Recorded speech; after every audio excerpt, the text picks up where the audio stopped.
Hello, welcome to another episode of This, That, and the Other. And I was thinking about a movie that I saw back in 1977 on television. It was called Number One. It was another one of the football movies. And I've always liked football movies, but this particular one was, frankly, boring. As far as I'm concerned, it was slow moving. It starred Charlton Heston as an aging quarterback who was turning, I guess, was 40 years old and still trying to prove that he was a superstar. And this movie came out in, I think, 1968, 69, something like that. And he was the quarterback of the New Orleans Saints, and the way they portrayed him was that he'd been playing for that team for like 15 years, and they'd won some championships, or Super Bowls, what have you, whatever. According to the movie, I don't know if they called them Super Bowls or what. But anyway, the Super Bowl is also a new game back then. And anyway, he was supposedly a quarterback for the Saints, and they had some great years, and his great years were behind him, but he was still trying to prove that he could still be a superstar quarterback.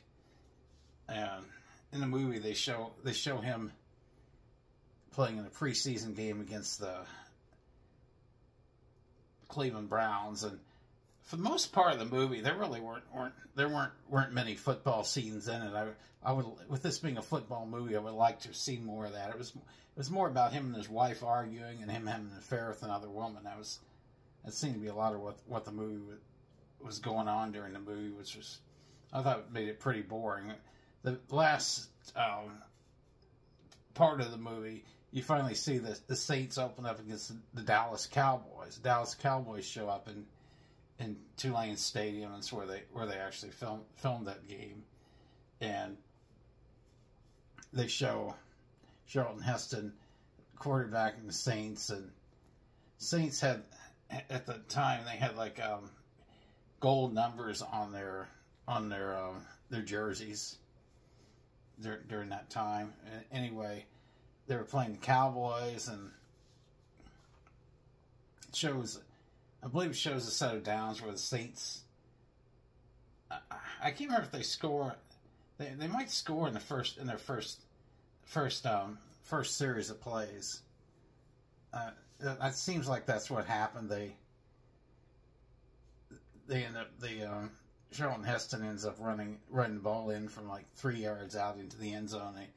They scored, and kick off to Dallas, and Dallas plays is a 3 and out, and then the Saints get the ball back again. And the very last scene of the movie, they show Charlton Heston back to pass. He gets leveled by 3 Dallas players. They show him on the ground, and you don't really know if he breathed his last breath. And that's how the movie ends. He's laying on the ground, and then some people some officials come over to him, and that's the end of the movie. So we don't really know if he died playing in that game, or if he was just very badly injured, or what ended up happening. But it was like I said, it was not an exciting movie. I've heard some other reviews as well on YouTube about that movie, and other people seem to agree with me that it was a very slow moving movie. And I mean, I've seen a lot of football movies. I remember when North Dallas 40 came out in 1980. That was also a slow moving movie, but it had more football scenes in it, and I don't know, the story was better in North Dallas 40. I really liked the movie. I've had some people tell me they thought the movie was boring, but slow moving, but I thought it was a good movie. I really liked it. But anyway, that's what I remember about that movie. Number one, I have never made an effort to get a copy of it, or back when you could rent it at this like Blockbuster or wherever. I never made any attempt to ever look for that movie. I don't know if that movie was out for rent or not back then. I have no idea. I never actually looked for it because I had no desire to sit through it and watch the thing again. But that's basically what my thoughts are about that movie. Number one, starring Charlton Heston. He's done a lot of good movies. Of course, he played Moses in Ten Commandments. I just saw the tail end of that movie last Saturday night.